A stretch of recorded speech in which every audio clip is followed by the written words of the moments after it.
Praise the Lord. జనవరి 28, 2025 Jesus Christ church వారి అనుదిన వాగ్దాన పరిచర్య.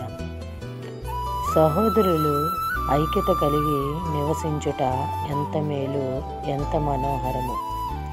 కీర్తనల గ్రంథము 133 అధ్యాయము 1వ వచనము.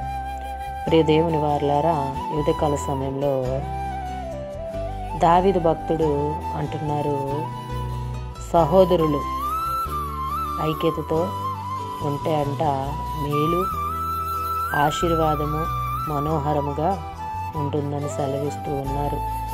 నిజమే, దేవుణ్ణి అంగీకరించిన మనము ఒకరినొకరు సమాధాన పడుతూ, ఒకరినొకరు ప్రేమించుకుంటూ, ఒకరినొకరు పురికొలుపుకుంటూ దేవుని పనిలో ఎదగాలి. ఐక్యతతో మనము ఉండాలి.